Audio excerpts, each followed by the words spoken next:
Okay, synthetic division is a shorthand method of dividing a polynomial by a linear binomial. Now, this is the important thing is that it has to be a linear binomial, okay? Because if it's not linear, okay, then you have to use long division. For synthetic division to work, the polynomial must be written in standard form using 0 as a coefficient for any missing terms, and the divisor must be in this form. Okay? So it must be linear, and the divisor must be in the form x minus a. So if the divisor was in the form 2x plus 6, you would have to use long division. You can't use synthetic division. Okay? So anything not in this form here, you have to use long division. You can't use synthetic division. So I'm actually going to take that wonderful problem we just did, okay? And I don't know if that's what I have on here now. Hey, look at that. There's number 16. All right? I happen to have that here. So we just did that problem over here, and I'm going to take this and copy and paste it over. So let's see here. So we can see how wonderful that really was.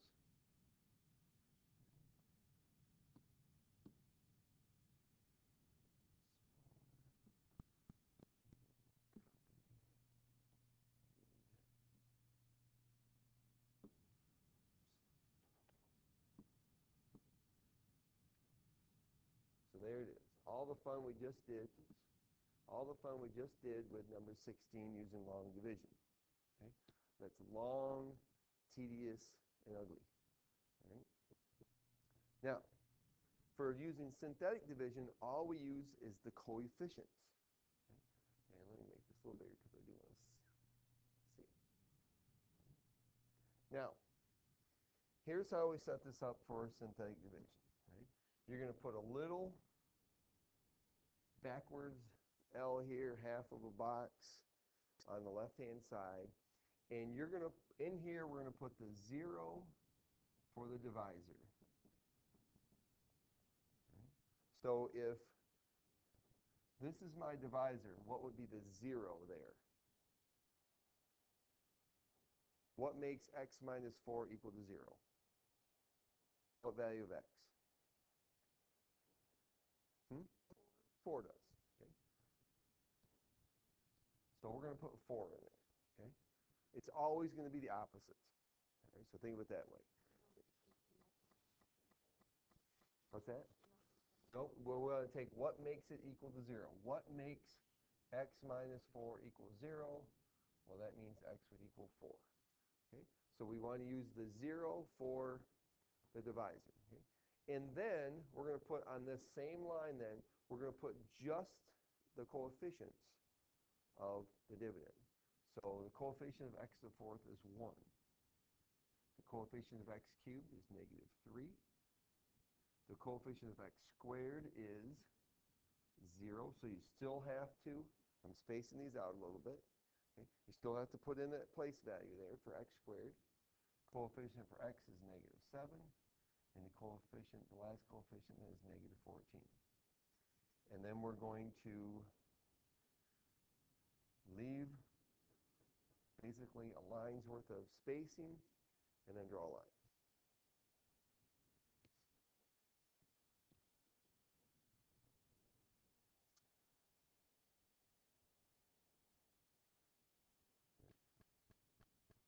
Okay. First thing is then, now, we're going to bring down the 1. Whatever the leading coefficient is, we're just going to bring that down. Now we're going to take our 0 here, the 4, and the 1, and we're going to multiply them and put our answer underneath the negative 3.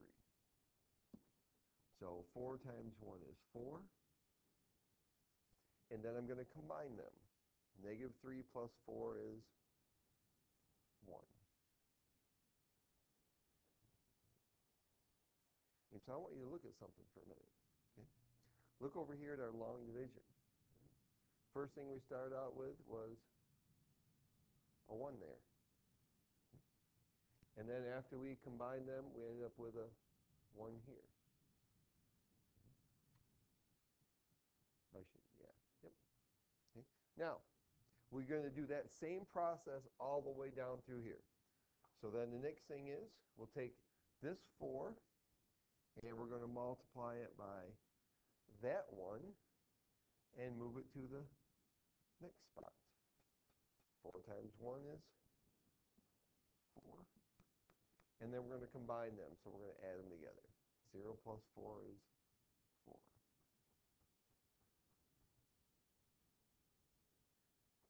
There it is right there.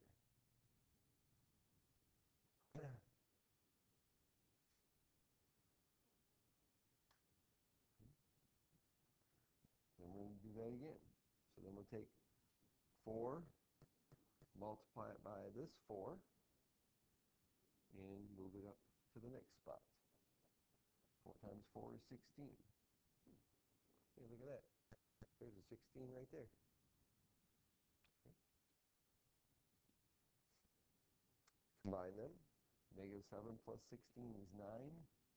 Oh, there's that 9, that next one. And then we do it one more time.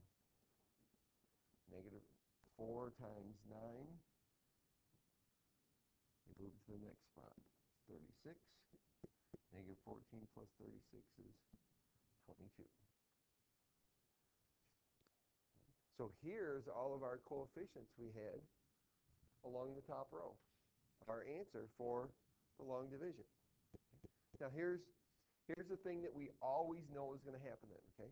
Because we're dividing by a linear, that means that we're going to go from x to the 4th to x cubed, okay? Because I'm dividing just by x to the 1st power.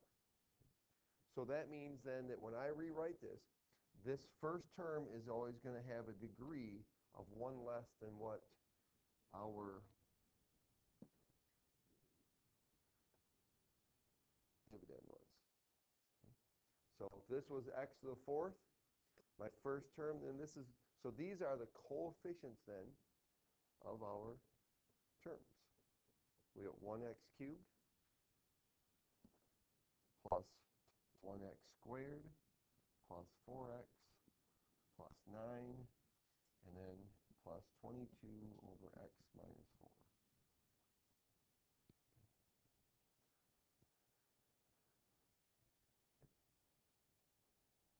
Wow. Which method do you like now? Uh-huh.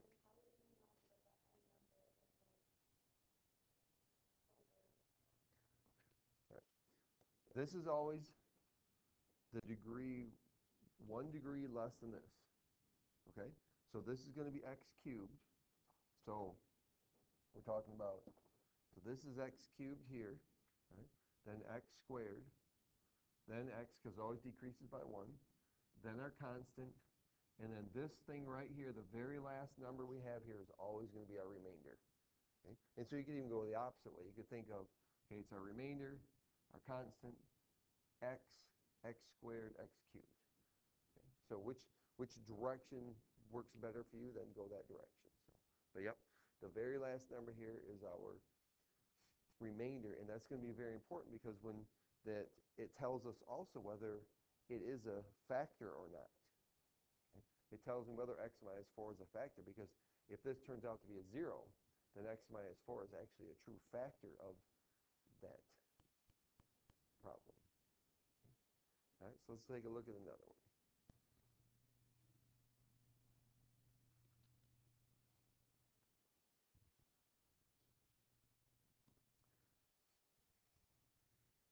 So on the outside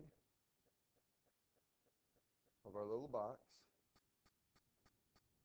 we're going to put what the 0 would be. And so we're always going to use the opposite of what this number is here. So we're going to put negative 2 there.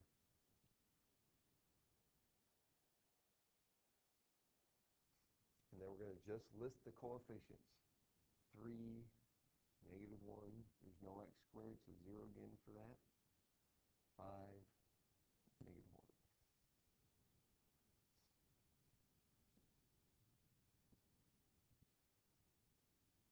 Leave yourself a space.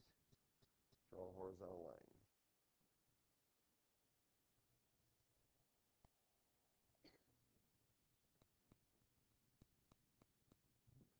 So, first thing we do, bring down the first coefficient.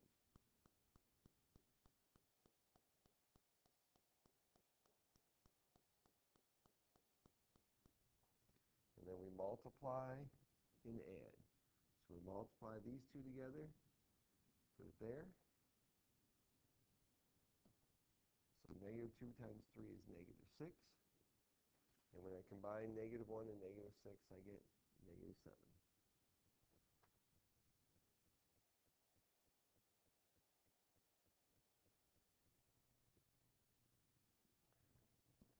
Then we multiply negative 2 times negative 7 and move that to the next spot. Negative 2 times negative 7 is positive 14. We combine them and we get 0 plus 14 is 14.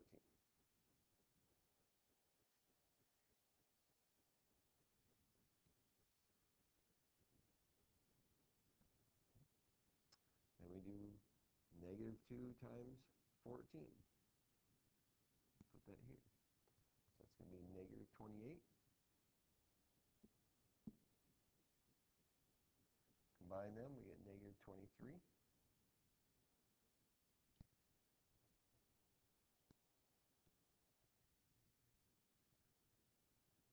And multiply negative 2 times negative 23, we get positive 46. So this one is always your remainder. Okay? Remainder is always there.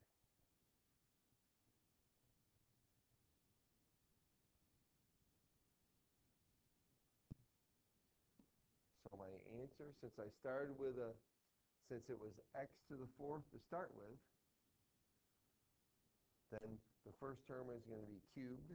So it's 3x cubed minus 7x squared plus 14x minus 23, and then plus 45 over our divisor of x plus 2.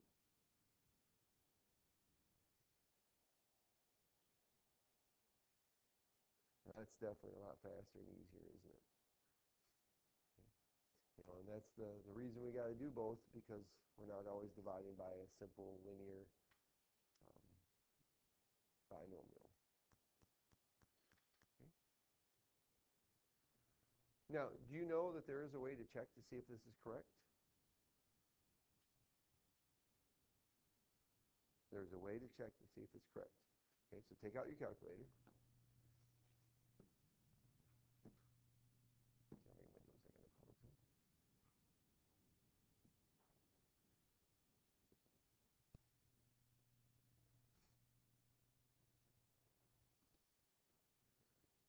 All right, I'm going to show you how to check, see if it's correct. So here we have our TA84. And so in the first,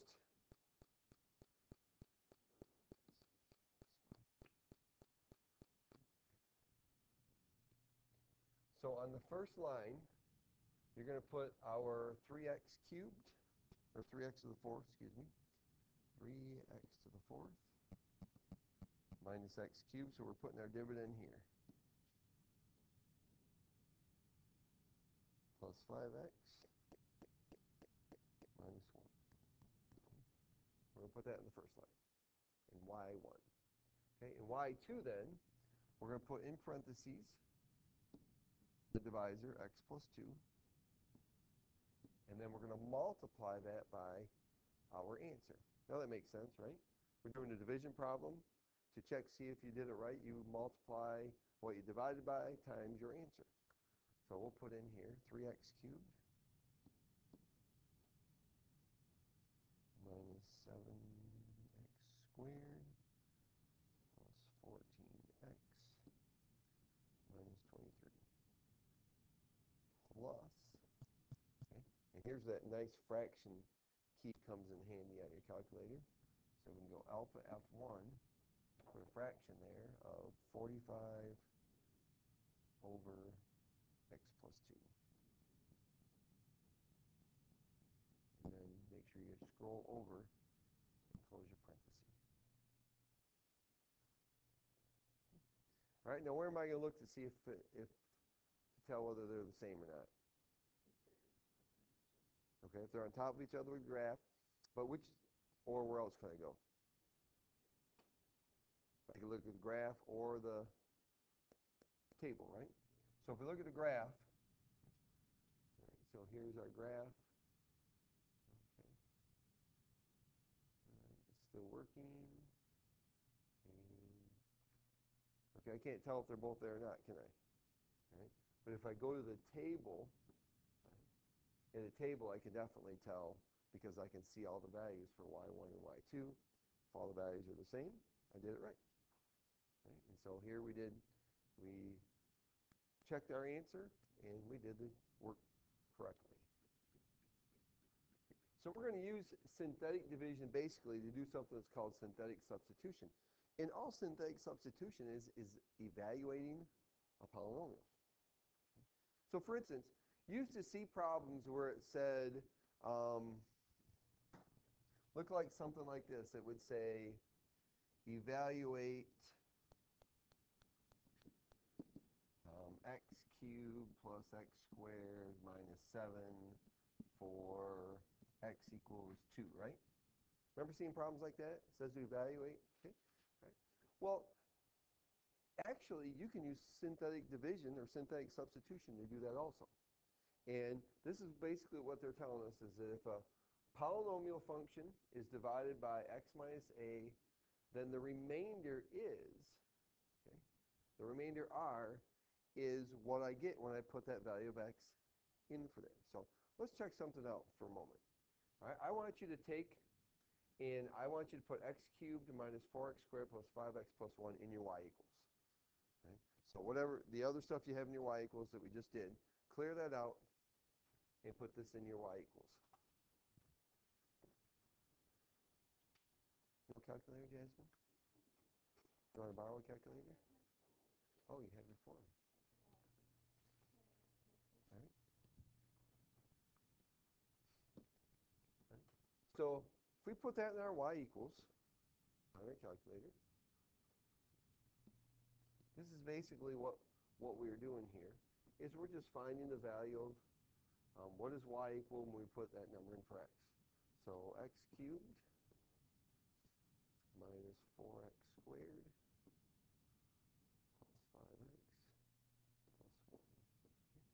Okay. And all I'm doing is, okay, so I have this graph of that, and we're just looking for what is y when x is positive 3. Oops, quick. So if I hit trace, type in 3 and hit enter, we get 7. Or if I go to my table and look where x is 3, we get that y equals 7. So basically all this is synthetic substitution is you're looking for the remainder. Okay? What's the remainder? If the remainder, and the thing is this, is we're going to talk about this later, that if the remainder is 0, then that linear binomial is a factor of that function, that polynomial. But we're going to use synthetic division to do the same thing. And we're going to call it synthetic substitution. Now here's the difference. The difference is that they are going to tell you that x equals 2. Okay? So don't put negative 2 in, put positive 2. So when it says synthetic substitution, we're going to use the number it gives us. It tells us x equals 2. So instead of using the opposite like we would do when we're dividing with synthetic division, we're going to use the actual number they give me.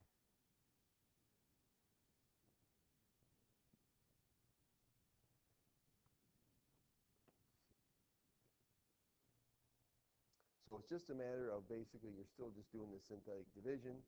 The only difference is when we're done our answer is going to be whatever this number is here. So whatever the remainder is, that's our answer.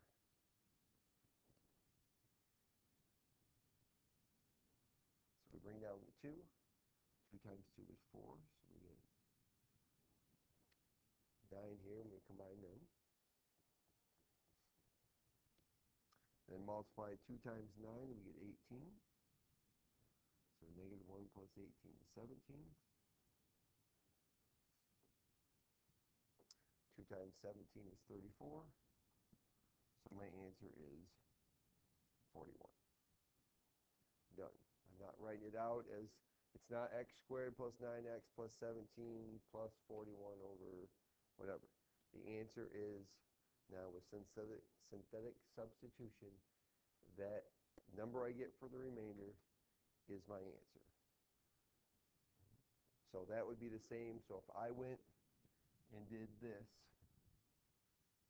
2 times 2 cubed plus 5 times 2 squared minus 2 plus 7. Basically, if I put 2 in for x, I'll get 41. Okay. Just another method of doing it with the using synthetic division type and to get the answer. Okay.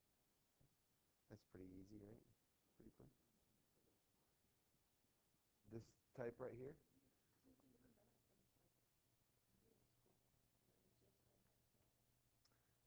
I think it's because this has always been associated with the division and with the long division like that for dividing polynomials, so nobody's ever thought about using it sooner for that type of stuff.